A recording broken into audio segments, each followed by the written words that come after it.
पुण्याजवळील लोहगडावरील अपघात नसून खून.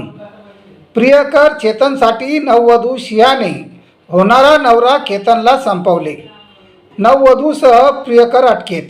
जय भारत जय संविधान. मी प्रवीण कुमार काकडे व आपण बघत आहात लोकप्रश्न न्यूज महाराष्ट्र. लोहगड किल्ल्यावरचा अपघात ही थंड डोक्याने रचलेला खून हा संपूर्ण घटनाक्रम आपण बघणार आहोत. पुणे जिल्ह्यातील ऐतिहासिक लोहगड किल्ला येथे घडलेली एक धक्कादायक घटना सुरुवातीला अपघात म्हणून समोर आली होती. मात्र पोलीस तपासात या प्रकरणाला नाट्यमय वळण मिळाले. हा अपघात नसून पूर्वनियोजित खून असल्याचा आरोप करण्यात आला आहे. या प्रकरणात 26 वर्षीय व्यावसायिक केतन अग्रवाल याचा मृत्यू झाला असून त्याची वधू ठरलेली शिया गोयल आणि तिचा कथित प्रियकर चेतन चौधरी यांना पोलिसांनी अटक केली आहे. कसे व काय घडले हे समजून घेऊ. 18 जून रोजी केतन अग्रवाल व त्याची होणारी पत्नी शिया गोयल हे लोहगड किल्ल्यावर गेले होते. दुसऱ्या दिवशी शियाचा वाढदिवस असल्याने ही सहल आयोजित केल्याचे सांगितले जात आहे. किल्ल्यावरील एका उंच कठाड्याजवळ फोटो काढत असताना केतन याचा तोल जाऊन तो सुमारे 400 फूट खोल दरीत पडल्याचे सुरुवातीला सांगण्यात आले. त्यानंतर बचाव पथकाने त्याचा मृतदेह बाहेर काढला. पण कुटुंबियांना सुरुवातीपासूनच संशय होता, कारण यापूर्वीही असा प्रकार केतन सोबत घडल्याचे त्याच्या वडिलांचे म्हणणे आहे.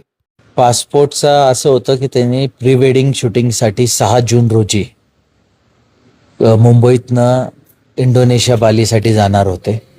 तिथं जाता जाता हे 4च लोक गाडीमध्ये होते. माझी मुलगी, मुलगा, सियाचा भाऊ साहिल, हे 4ही लोक गाडीत होते. गाडीत बसताना सगळ्यांनी पासपोर्ट चेक केले. एक बॅगमध्ये सगळे passport, currency, credit card, driving licence वगैरे सगळे एकाच पाऊचमध्ये ठेवलं. ते पाऊच गाडीमध्येच होती. हे फूड मॉलला थांबले. फूड मॉलमध्ये हे लक्षात नाही आलं की सिया मल्ली मोबाईल विसरलाय म्हणून एकटीच गाडीत गेली आणि परत आली. तिथनं गेल्यानंतर जेव्हा एअरपोर्टवर पोहोचले, सगळ्या लोकांचे पासपोर्ट होते, पर केतनचा हा पासपोर्ट तिथं मिसप्लेस होता. तर असं वाटलं की तो कुठं पडला असेल का. त्यांनी हुडकायची कोशिश केली, कुठेही सापडला नाही मग पासपोर्ट. त्याच्यामुळे ते रिटर्न आले. रिटर्न आल्यानंतर त्यांनी 3-4 दिवशी परत वापस त्याच्या संगत राडा घातला, भांडणं केली की आपल्याला लोहगडला जायचंय. आणि त्यानंतर पुन्हा ते 14 जून 2026 परत लोहगडला गेली. त्यावेळेस ते दोघं एकटेच होते. त्यांनी वापस त्याच ठिकाणावरती केतनला धक्का मारल्यानंतर केतन असा मागं सरकला. मागं त्याला एक झुडप हातात लागलं. ते झुडपाला धरून तो वाचला गेला. जसा वाचला त्याला शुद्धी असं समजायला लागलं की आपण धक्का मारलाय आणि वाचलोय. तर त्यांनी लगेच हल्ला केला की साप आला. आणि त्याला जाऊन मिठी मारली आणि असं वाटलं की खरंच साप आलता म्हणून ह्याने त्याला धक्का दिला आणि तो वाचला गेला.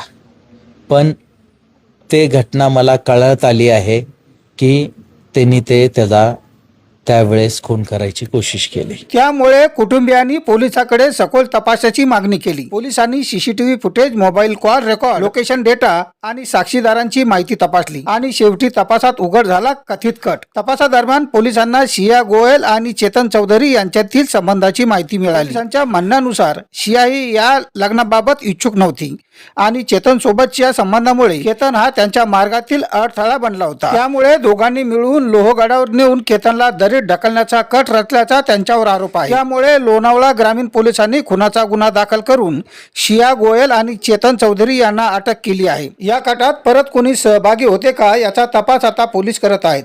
यामध्ये सर्वप्रथम ही जी माहिती आहे ती जी सिया गोयल आहे, ती मुलगी, त्यांनीही सर्वप्रथम ते आरडाओरडा केला.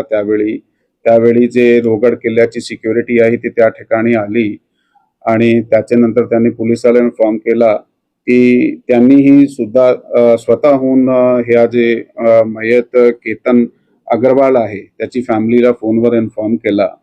त्याच्यानंतर ते त्या ठिकाणी गेले आणि पुढील प्रोसेस PM झाल्यानंतर बॉडी हँडओव्हर करण्यात आली आणि मग एडी दाखल झाल्यानंतर जाब ज्यावेळी सुरू झाले त्याच्यानंतर त्याचे नातेवाईकाकडून काही गोष्टी ज्या आम्हाला समजल्या की जसा की मागच्या काही दिवसामध्ये त्याचे काही भांडण सुरू होते. 1-2 इन्सिडेंट जे त्यांनी आम्हाला रिपोर्ट केले त्यातून सस्पिशियस वाटल्याने आम्ही आमचे गोपनीय यंत्रणामधून काही माहिती काढली आणि त्याचे बरोबर जे तांत्रिक पुरावे होते काही, ते तांत्रिक पुरावे आमचे समोर आले, ज्यामध्ये आम्हाला जो थर्ड पर्सन ह्या गुन्ह्यात आहे, ज्यांनी सिया गोयल बरोबर हे जे चेतन चौधरी आहे, तो काही ठिकाणी आम्हाला दिसला, त्याची प्रेझेन्स त्या ठिकाणी आम्हाला दिसली होती लोहगड किल्ल्यावर, म्हणून सविस्तर तपास करण्यात आला आणि ही गोष्टी आमच्या समोर आल्या. मित्रांनो, या सर्व प्रकरणावरून आपण काय बोध घ्याल हे नक्कीच कमेंटमध्ये सांगा.